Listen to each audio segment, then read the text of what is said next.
ஆண்டவருக்கு மகிமை உண்டாவதாக. ஆண்டவர் உங்களை நடத்தி வந்த பாதைகள், ஆண்டவர் இதுவரைக்கும் எப்படி நடத்தி வந்தார்? சந்தோஷமா இருக்கீங்களா? சமாதானமா இருக்கீங்களா? ஆண்டவர் ஒரு வார்த்தை சொல்லுகிறார்.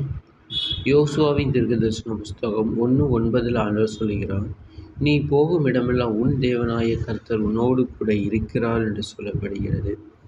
இப்போ நீங்கள் போகிறீங்க, ஒரு ஆஃபீஸ் வேலைக்கு போகிறீங்க, அவர் உங்களோடு கூட இருந்தால் தான் ஆசீர்வாதம் வரும். அதே மாதிரி ஒரு பிஸ்னஸ் பண்ணுறீங்க, அவர் உங்களோடு கூட இருந்தால் தான் அந்த பிஸ்னஸ் ஆசீர்வதிக்கப்படும். ஒரு வீடு கட்டுறீங்க, அவர் உங்களோடு கூட இருந்தால் தான் அது அந்த வீடு ஆசீர்வதிக்கப்படும். அதே மாதிரி ஒரு தொழில் பண்ணுறீங்க, அதே மாதிரி ஒரு மினிஸ்ட்ரி பண்ணுறீங்க, அந்த மினிஸ்ட்ரிக்கும் அவர் உங்களோடு கூட இருந்தால் தான் அது ஆசீர்வதிக்கப்பட்டு அநேக ஆத்துமாக்கள் உங்கள் இடத்துல வந்து சேருவாங்களோ. அதனால் நீ போகும் இடமெல்லாம் உன் தேவனாய கர்த்தர் உன்னோடு கூட இருக்கிறார் அப்படின்னா, இதுதான் அந்த தேவனுடைய வார்த்தை சொல்லப்படுகிறது. அப்போ நம்ம என்ன பண்ணுறோம் அந்த வாழ்க்கையில்? நம்ம பைபிள் படிக்கிறோம், நம்ம விசுவாசிக்கிறோம், ஆனால் அவர் நம்மளோட வராதான்னு எதிர்பார்க்குறோமா? வரணும். அதனால தான் ஆவிக்குரிய கண் திறக்கப்படணும். அதனால் யோவேல் 2 வாக்குத்தத்தமாக சொல்கிறாங்க. கடைசி கால வாக்குத்தத்த அபிஷேகத்தை பற்றி பேசுகிறாங்களே ஆண்டவர். அப்போ அந்த கண்கள் திறக்கப்பட்டனா இயேசு வருவார். இப்போ என்னுடைய வாழ்க்கையில் அப்படி தான். நான் வேலை பார்த்துக்கிட்டே இருப்பேன், பின்னாடி ஒருவர் இருக்கிற போல நான் உணர்வேன். அதே மாதிரி நான் ஜெபிச்சு கொண்டிருப்பேன், இப்போ என் தலை மேலே கை வைக்கிறது போல உணருவேன். அப்புறம் திடீர்னு தோள்பட்டையில் கை வைக்கிறது போல உணருவேன்.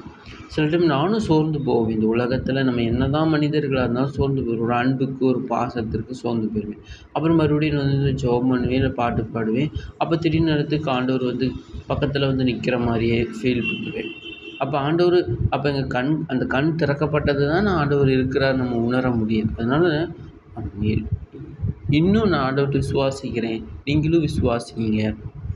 ஆண்டவரே, உங்களை முகமுகமாக பார்க்கணும் ஆண்டவரே, உங்களை தரிசனத்தில் பார்க்கணும் ஆண்டவரே, அதுதான் வாஞ்சையாக இருக்கிறது.